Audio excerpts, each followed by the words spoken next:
Bienvenidos al curso de inteligencia artificial. Hoy día vamos a tener un invitado, pero antes de eso vamos a dar algunas instrucciones acerca de, de las actividades que vienen, en realidad del siguiente desafío. Ya, para eso, en un segundo vamos a compartir pantalla.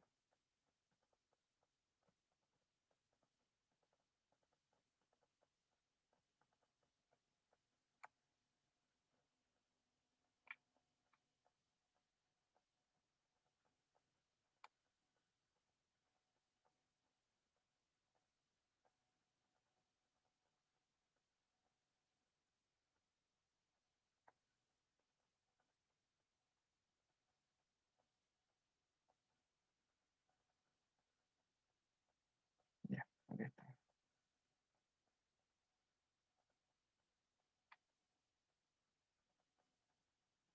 Bueno, hasta el momento lo que hemos estado realizando en el curso es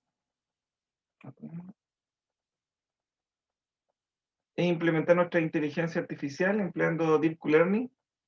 Em, ya saben que estamos trabajando con 100 Epoch. Lo más importante del curso en realidad es que ustedes entiendan qué estamos haciendo. El código es algo que eh, ya lo tienen. Eh, Como les contaba, no vamos a terminar solo aquí. Yo voy a seguir contándoles un poco acerca de código, qué son las definiciones, y si alguien necesita algún apoyo adicional, también puede pedirme horas adicionales y podemos trabajar en eso. De todas maneras, ¿qué es lo interesante de esto? Que en la aplicación que les dejé en el sistema están los pasos, vuelvo a insistir, para la construcción de digo, vuelvo a insistir porque se lo he contado varias veces en las clases pasadas.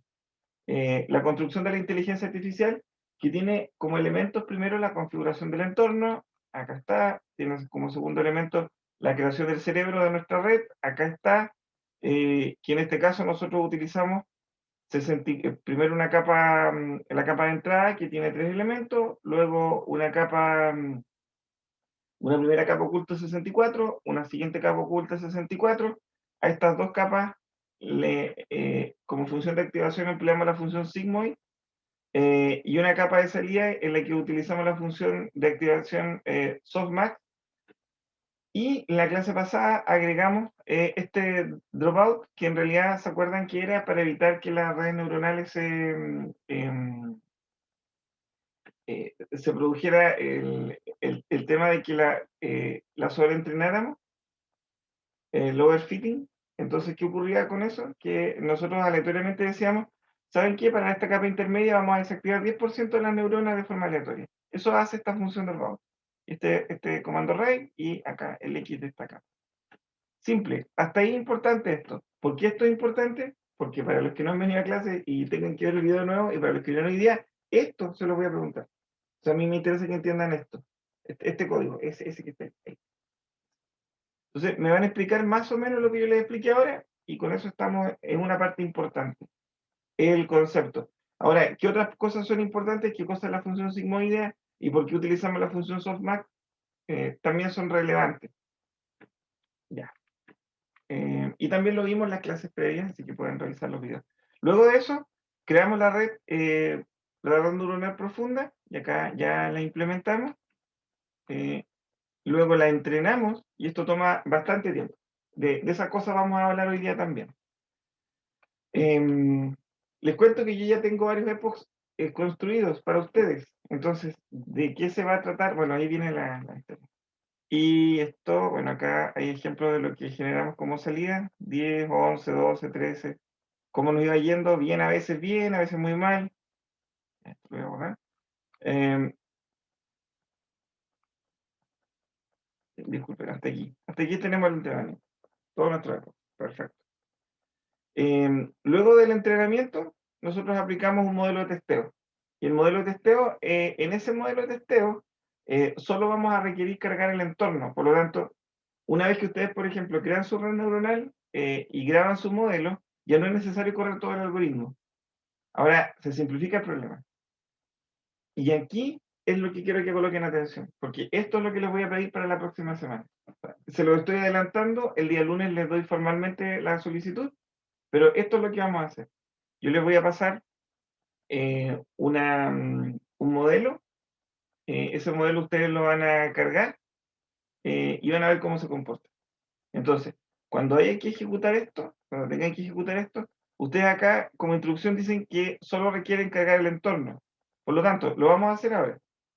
Voy a ir acá, el entorno es este, configuración del entorno, entonces yo lo ejecuto y como ustedes ya saben, al ejecutar el entorno y recién estamos habilitando, se tiene que conectar nuestro sistema y el Colab nos asigna tanto RAM como disco y listo, ya lo ejecutamos. Ahí está, se ejecuta el entorno. Como ya tenemos el entorno ejecutado, ahora lo que vamos a hacer es simplemente vamos a hacer el testing y vamos a cargar esto.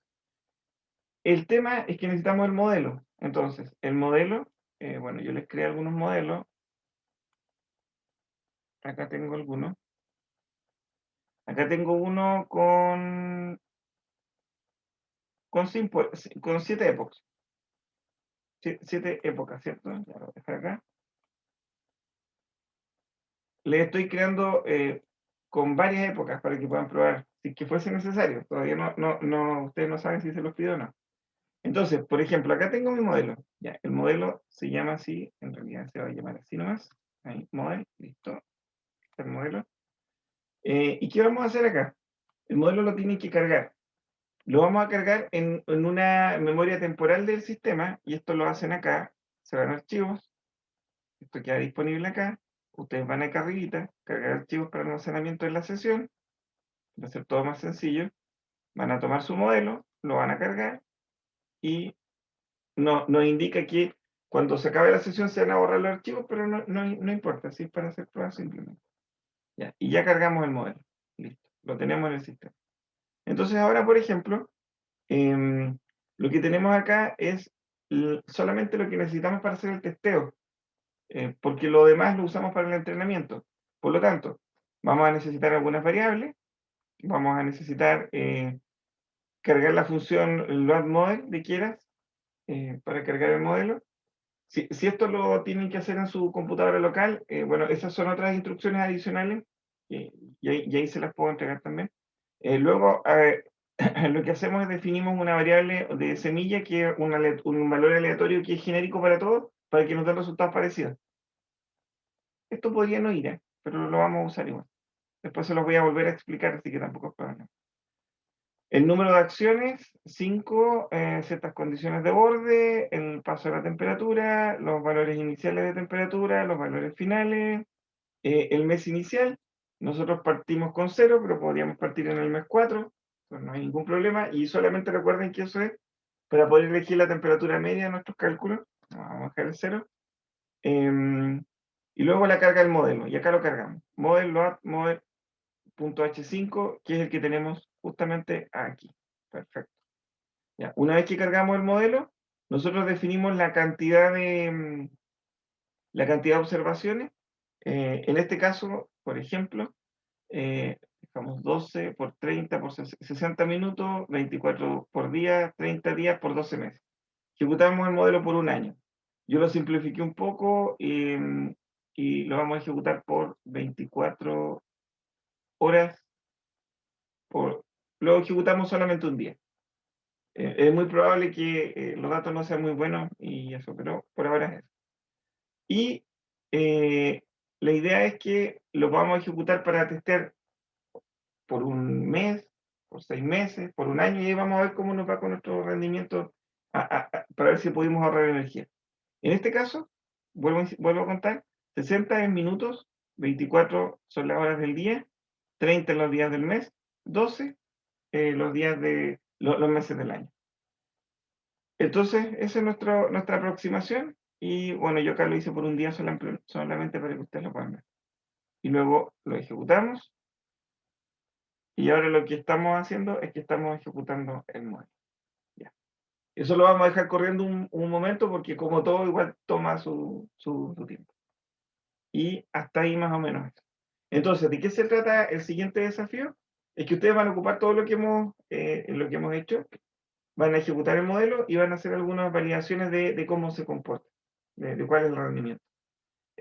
Vamos a tener muy malos resultados y vamos a tener también buenos resultados. Y ustedes me lo van a contar y explicar y esa es la idea.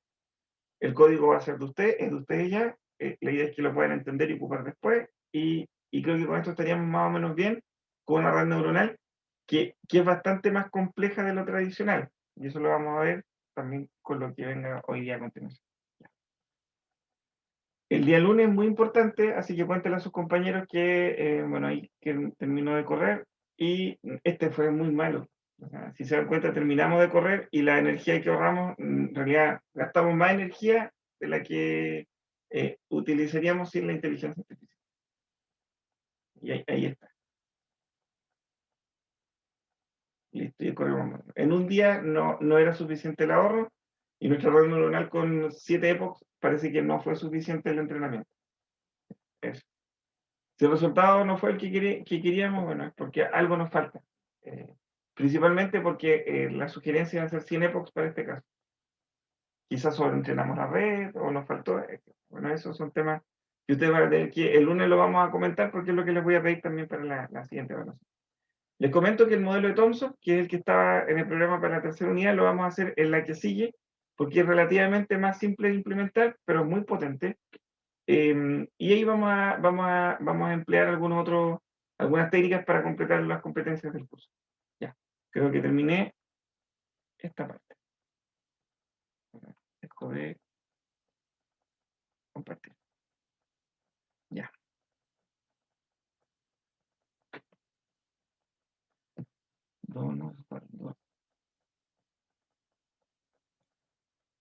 Espera. Dice mal acá.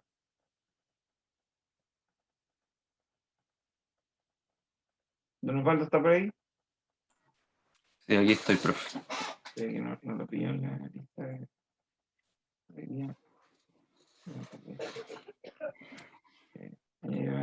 Listo. Ahí lo tengo. Ya. Don Osvaldo, primero, gracias por venir a la clase de hoy día. Muchas gracias. Coméntenos un poquito en qué está usted. Esa es como la primera. ¿Puedo compartir pantalla? Por supuesto, por supuesto.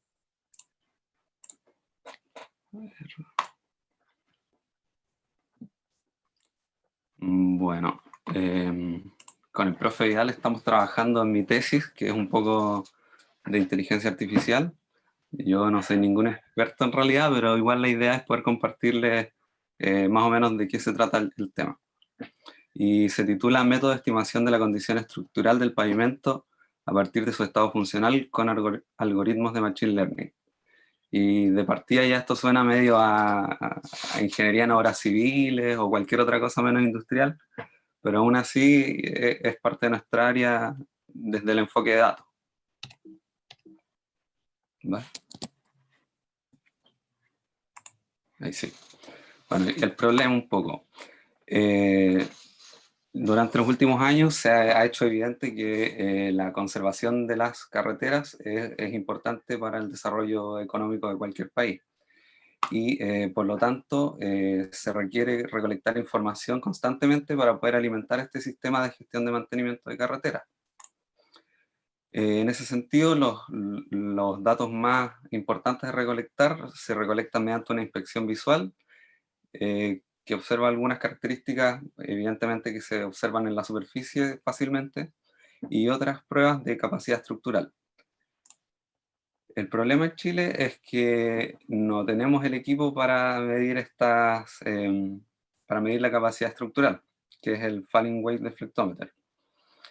Y por lo tanto, tradicionalmente el mantenimiento, las decisiones del mantenimiento se han orientado únicamente a partir del estado aparente del pavimento, es decir, a partir de la inspección visual. Por lo tanto, se puede poner en duda la calidad de las decisiones que se toman. Esto ha llevado a que, por ejemplo, en el informe de competitividad global del Foro Económico Mundial, en el apartado de calidad de infraestructura vial, si bien somos el país número 1 en América Latina y el Caribe en calidad de infraestructura vial, somos el 24 a nivel mundial. Entonces significa que aún nos queda harto por mejorar. Para contarles un poco, lo que es la condición funcional, para que se pueda entender un poco más, son parámetros de estado que inciden sobre la aptitud del servicio al usuario. Son las condiciones de circulación, la comodidad, la seguridad y los costos de operación del vehículo, como el rendimiento, por ejemplo. Algunos de ellos son los más comunes, los baches, varios tipos de agrietamiento. Aquí tenemos, por ejemplo, un agrietamiento longitudinal, es decir, que va paralelo a la calzada. Agrietamiento transversal, que va perpendicular a la calzada. Y agrietamiento piel de cocodrilo, que forma esta especie de malla. Otra falla de condición funcional es el agüellamiento, que como ven son que el pavimento se hunde en la parte donde circula frecuentemente la rueda del vehículo. Y la textura o rugosidad, que si vemos el pavimento de perfil, digamos, podemos observar que no es uniforme, no es parejo, sino que tiene estas ondulaciones que se pueden definir con una amplitud y una longitud de onda. Y por otro lado está la condición estructural, que en el fondo es la capacidad de soporte que tiene el pavimento para soportar, valga la redundancia, las solicitaciones del tráfico principalmente. ¿Cómo podemos entender un poco mejor la condición estructural? Si imaginamos, por ejemplo, un vehículo circulando por sobre el pavimento, más o menos lo que se produce por debajo es esta curva. Y en el fondo se hunden y se deforman todas las capas del pavimento, que a grandes rasgos van a ser siempre tres: la capa superior, la base y la subbase. Entonces lo que los expertos de la ingeniería en obras civiles han hecho es definir tres parámetros: el índice de curvatura de la superficie, que nos dice justamente cómo se encuentra la capacidad estructural de esa capa; el índice de daño base, que nos da la condición de la segunda; y por último el índice de curvatura base, que nos indica un poco la condición del subrasante o de la última capa. Y esos parámetros se pueden clasificar de acuerdo a ciertos rangos, en bueno, alarma o grave. Entonces, la pregunta aquí es cómo nosotros, como un país que no tiene el equipo necesario para poder medir la condición estructural, cómo podemos obtener un poco de esta información. Y la solución propuesta fue en base a un set de datos que yo me pude conseguir en Estados Unidos, de una medición que hicieron ellos de tanto los parámetros funcionales como los parámetros estructurales. Entonces la idea es entrenar un modelo de Machine Learning con los datos de Estados Unidos como entrada de parámetros funcionales, y conocidos también los parámetros estructurales de salida, para luego poder predecir los mismos parámetros con los datos de información superficial de Chile. Lo que hice con ese set de datos: primero, lógicamente hay que preprocesarlo. La integración de datos básicamente consistió en unir todas las bases de datos que me conseguí, que fueron dos en realidad. Después, la reducción de datos fue seleccionar los atributos o las variables, características, como ustedes quieran, más importantes para el modelo. Esto se hizo en base al instructivo de inspección visual de Chile, para tener como referencia las variables que se miden en Chile. Luego de eso, la limpieza de datos, donde se removieron los valores NaN o faltantes. Y por último, la transformación de datos, donde se trajeron primero los valores al sistema de referencia que se usa en Chile, el sistema internacional, la identificación y transformación de valores atípicos, estandarización y un análisis de correlación. Entonces lo siguiente fue dividir los datos en entrenamiento, test y validación, con esta regla que nos dio el profe. Y los modelos que elegimos para probar fueron los de Valle Ingenuo, árbol de decisión y red neuronal. Básicamente porque definimos el problema como un problema de clasificación, es decir, vamos a clasificar si el pavimento está bueno, alarma o grave. Entonces estas herramientas podrían servir, estos algoritmos. Para el caso del Valle Ingenuo, los resultados, no sé si han visto la matriz de confusión, pero básicamente lo que hace es ordenar o mostrar gráficamente cómo se distribuyen las predicciones comparando el valor verdadero con el valor predicho.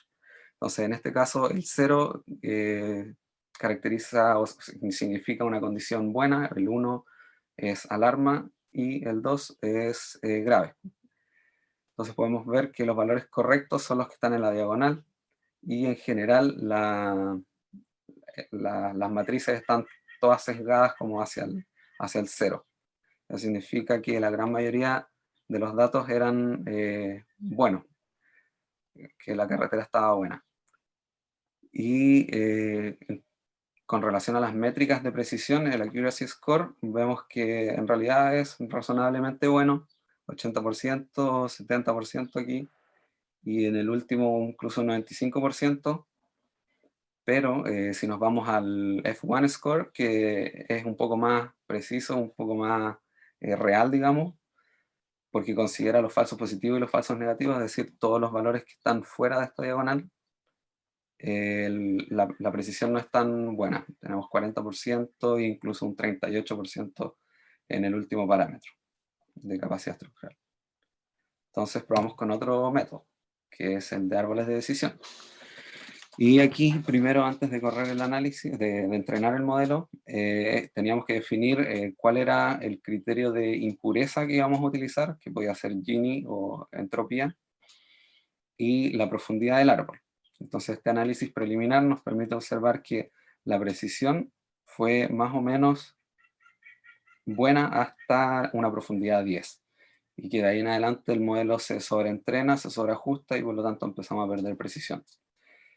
Por lo tanto, yo escogí aquí una profundidad de 7, creo que elegí, sí. Y usando el criterio de Gini, que como vemos aquí, como que sobrepasa un poquito. Y el resultado fue ese tremendo árbol, a pesar de que tiene profundidad 7 nomás, igual se ve grande. Y bueno, no se alcanza a ver, pero si le hacemos un zoom, sí, sí se ve. Pero no es tan relevante la imagen.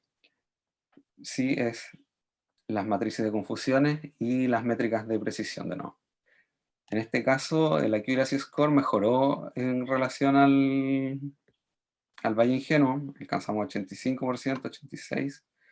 En general, las dos primeras capas siempre se pudieron predecir un poco mejor que las dos últimas, aunque el BCI igual se arranca con 98%, pero si lo comparamos con el F1 Score, vemos que en realidad este es el parámetro peor predecido. Y de nuevo, el F1 Score es relativamente malo, pero aún así es mejor que en el Valle Ingenuo, 45% aproximadamente promedio. Y por último, el tercer algoritmo que usamos fue el de redes neuronales, y la arquitectura que usamos fue una bastante sencilla en realidad, básicamente porque la capacidad de procesamiento que tengo no es mucha, y en realidad también porque probé varias fórmulas, y como comentábamos con el profe, esta cosa no es como una receta que uno sabe el tipo de problema y sabe la arquitectura que tiene que aplicar, sino que en realidad es como un arte que hay que ir probando. Esta fue la que mejor me funcionó, con una capa de entrada de dimensión 10, básicamente que está determinado por la cantidad de variables de entrada que tengo. Una primera capa oculta de dimensión 6 con función de activación ReLU, y una capa oculta 2 de iguales características, y por último una capa de salida de dimensión 3 con función de activación softmax. El optimizer, que viene a ser el gradiente estocástico, es el Adam. Y bueno, vale la pena explicar también que la dimensión 3 de la capa de salida se debe a que tenemos tres vectores de salida con los que se configura las variables categóricas bueno, alarma o grave. El bueno queda codificado como 100, alarma como 010 y el grave como 001. Entonces, con esta arquitectura entrenamos el modelo. Se entrenaron 4 modelos, en realidad uno por cada parámetro estructural, y se entrenaron con 50 epochs, lo que resultó en un entrenamiento de aproximadamente 2 horas y media por cada parámetro, es decir, un total de 10 horas. Y los resultados, aquí tenemos algunos gráficos de precisión. A medida que pasan los epochs podemos ver cómo la precisión va aumentando, es decir, efectivamente la red va aprendiendo, y más o menos en el epoch 10 en adelante ya el modelo converge y se estanca el aprendizaje. Y de igual medida, si lo queremos ver desde otro punto, en cuanto a las pérdidas o el error del modelo a medida que se está entrenando, los epochs, también va disminuyendo. Y volvemos a las mismas métricas que en los modelos anteriores. El accuracy score anduvo más o menos similar al valle ingenuo, con 85% promedio, y el F1 score pasó algo particular, porque en el caso de los dos primeros sí lo pudimos obtener, calcular, y dio más o menos igual que los dos algoritmos anteriores, pero en el caso del parámetro BDI y el BCI se indefine, porque como podemos ver en las matrices de confusión, aquí hay un vector entero, esta columna entera es 0, es decir, no predijo ningún valor como en estado grave. Por lo tanto, cuando se quiere calcular el F1 score, queda una división con divisor 0 y por lo tanto se indefine. Y lo mismo pasa para el BCI. Y en ese sentido, a lo mejor aunque la red neuronal era el algoritmo más complejo y el del que a lo mejor podíamos esperar más, no fue el que se desempeñó mejor, y me quedo con el árbol de decisión, que dentro de todo, a pesar del F1 score no tan bueno, es el mejor de los tres algoritmos. Y bueno, esa es más o menos mi tesis. No sé si alguien tiene alguna duda y puedo responderla.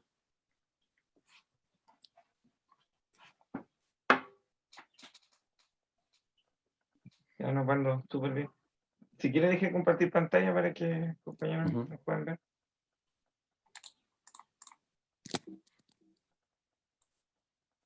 Ya.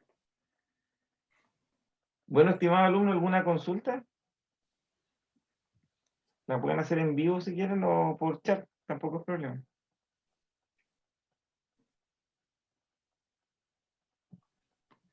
Son tímidos, don Osvaldo. Esta es la de...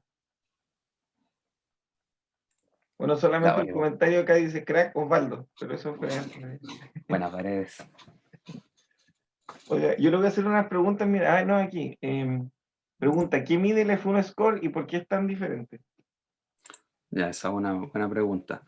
Lo que pasa es que el Accuracy Score, en el fondo lo que mide es simplemente los casos correctos dentro del total de casos.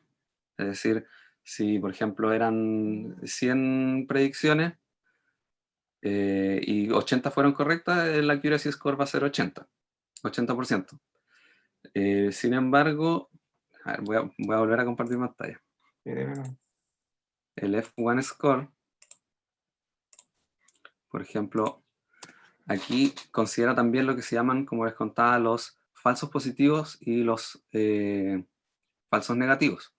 Porque, por ejemplo, el valor verdadero es 0 en este caso, en esta fila, y lo predijo como 1. Es decir, es un falso negativo.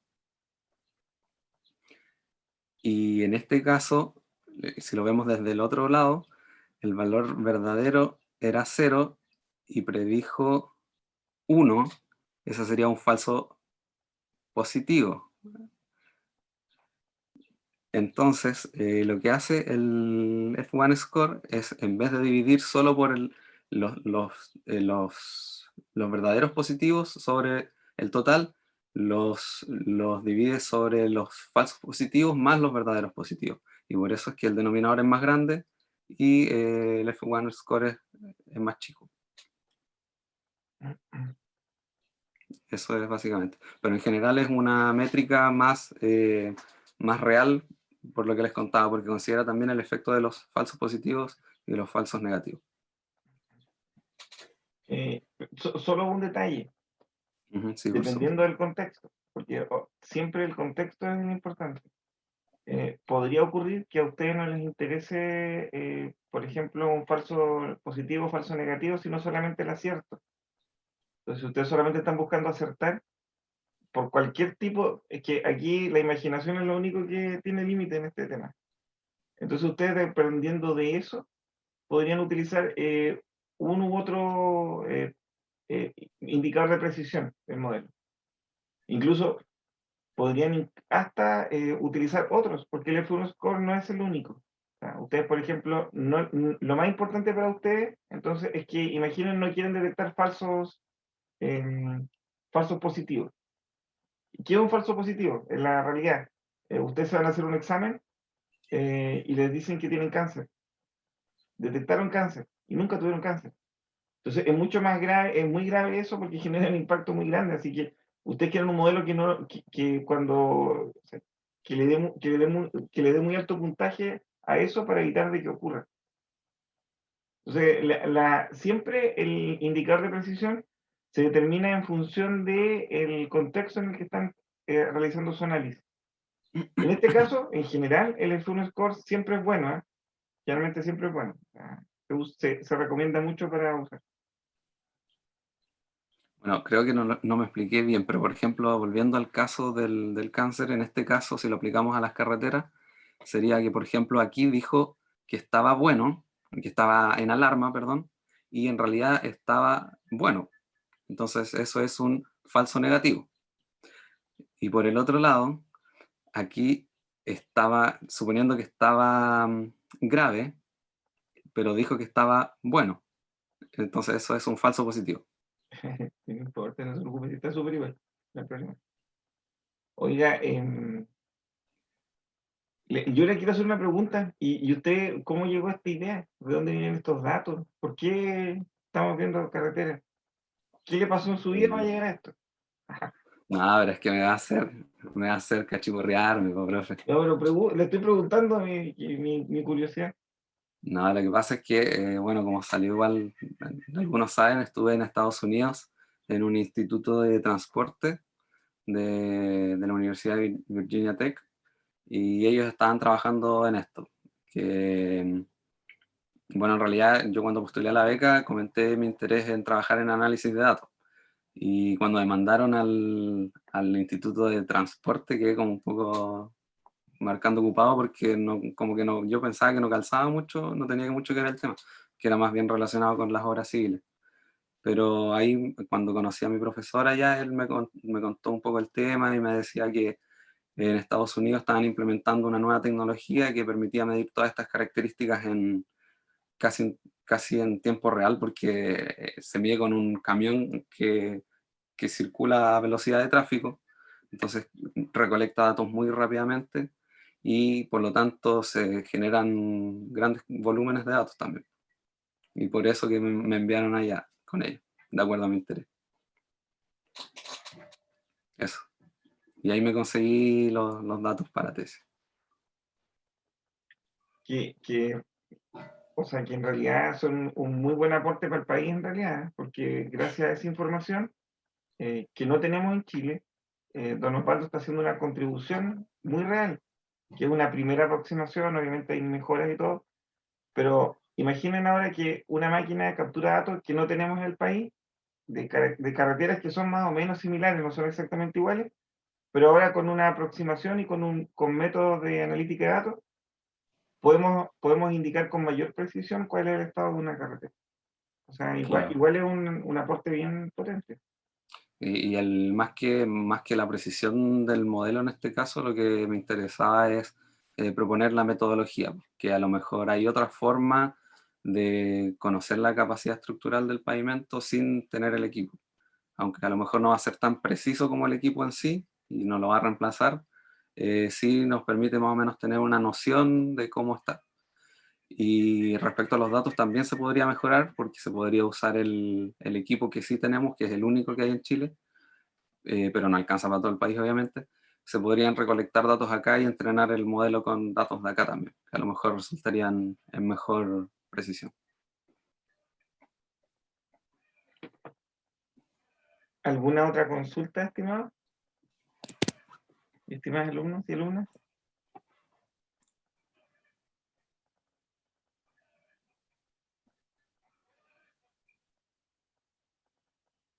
Oye, son súper tímidos sus compañeros.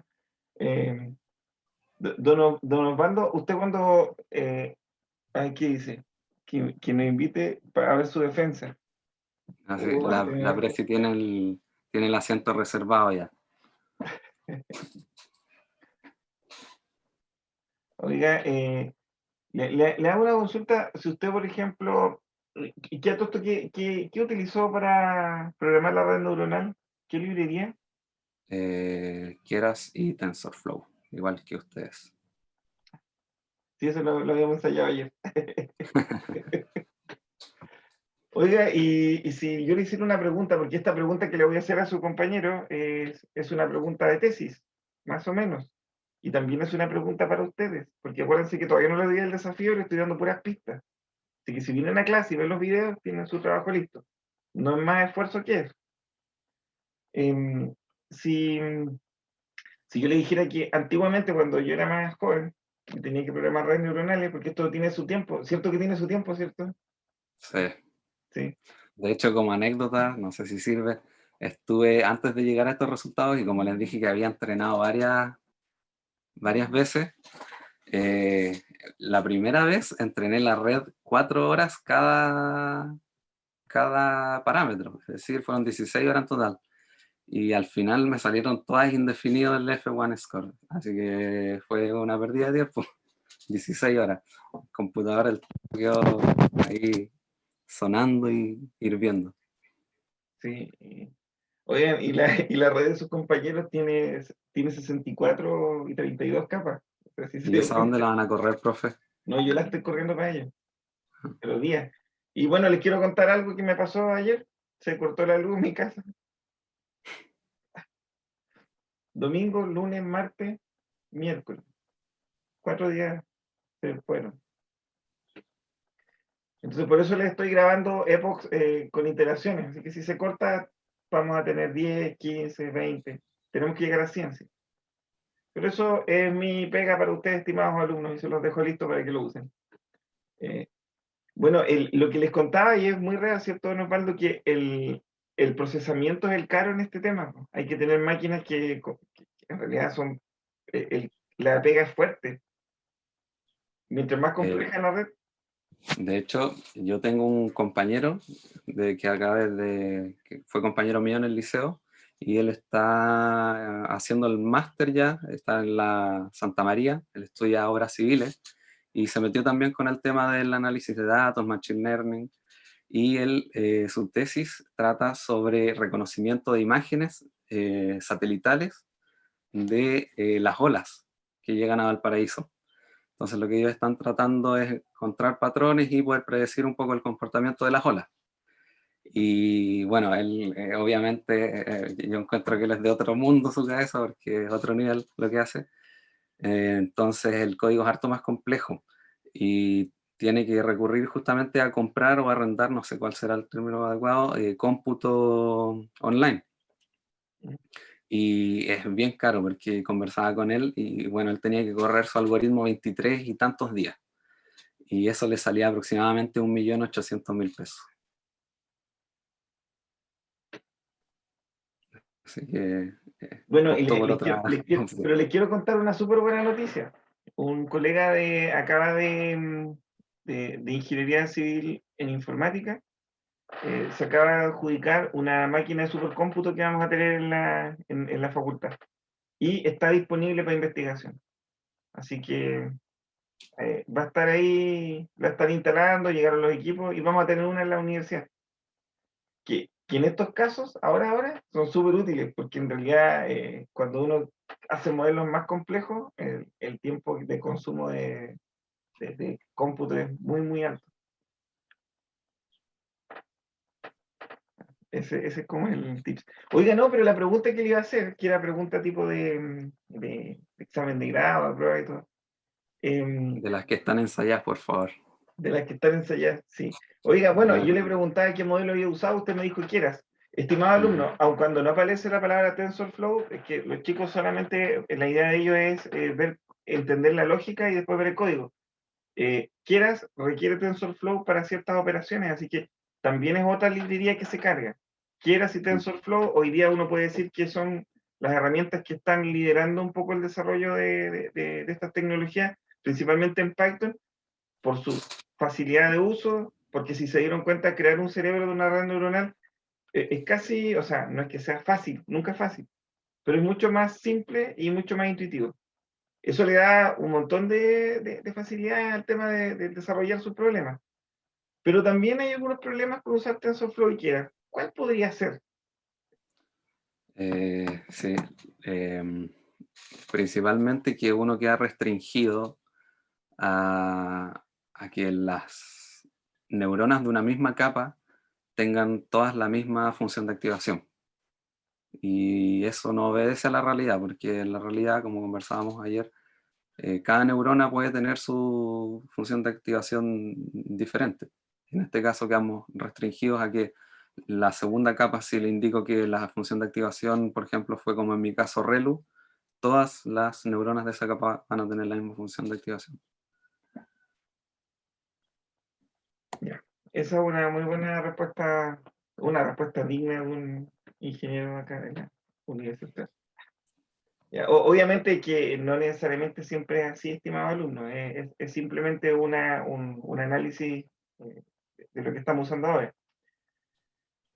Por otro lado, efectivamente, con Keras y TensorFlow tenemos tremenda cantidad de herramientas para usar. O sea, si se dieron cuenta, grabar el modelo era una línea de comando y estamos listos. Imaginen cómo era hacer esto con el lenguaje C o programarlo en Java antes. Harto más línea de código. Yo creo que ya estamos como en la hora. ¿Hay alguna pregunta más? Ah, me pregunta don Alfredo Urrutia. ¿No hay algún servidor externo donde correr el código sin límite de tiempo? O sea, creo que es dinero nomás el tiempo. Pero don Osvaldo, ¿qué opina usted? O sea, sí, pues como le comentaba, lo que le contaba a mi compañero en la Santa María era más o menos respecto a eso, que si se puede arrendar o comprar, no sé, capacidad de cómputo, tiempo de cómputo en servidores externos, pero es caro. Sí, mire, estimado alumno, ustedes, por ejemplo, hoy día están trabajando con el Colab de Google, que tiene herramientas de uso gratis, o sea, todos podemos usarla y no nos cobran, pero si ustedes quieren más procesamiento, eso se paga y también se cobra. O sea, por defecto, sin pagar nada, ustedes pueden procesar 12 horas, pero con las capacidades de una máquina tradicional. O sea, su velocidad, la cantidad de procesamiento por unidad de tiempo no es muy alta, es como su equipo. Em, Nada, pues, ahí hay una. También tiene soporte en IBM, también tiene soporte en Amazon, también tiene soporte en Microsoft, y prontamente ojalá también en la Universidad Austral haya acceso a máquinas con alto procesamiento. De todas maneras, para temas de investigación, correrlo en el computador propio y dejarlo pasar varios días también es una opción. O sea, tampoco estamos limitados por eso. Y en realidad, en este tema de estudio, lo que nos interesa es más en la metodología que el resultado completamente exacto, porque sabemos que eso solamente va a depender de capacidad de cómputo, que es dinero finalmente. Nada más. Es que es súper entretenido, estimado alumno, hablar de estos temas ahora. Tenemos entre nosotros, estoy muy feliz. ¿Se acuerdan cuando teníamos clases en los primeros años y hablábamos acerca de sistemas de información y lo que podían hacer las computadoras? Así como muy livianamente. Y ahora estamos resolviendo problemas que son casos mucho más reales. Genial. Lo otro, con don Osvaldo hablamos acerca de qué tiene que ver esto con la ingeniería civil industrial. Y don Osvaldo siempre ha tenido esa aprehensión, creo que desde que fuiste a Estados Unidos y entraste al tema de Sí. carreteras. ¿Qué opinas de eso ahora, en estos momentos? Sí, pues me he dado cuenta en realidad que mi aporte con esta tesis en realidad no está haciendo mucho ni de informática ni de obras civiles, sino más bien la identificación de una falencia en el proceso de evaluación de las carreteras, de una oportunidad de mejora. Y a partir de eso, proponer una solución que ya los informáticos y en conjunto con los ingenieros en obras civiles podrían perfeccionar. Pero yo estoy proponiendo la metodología, la solución. Y nos estamos yendo directamente al tema de proceso.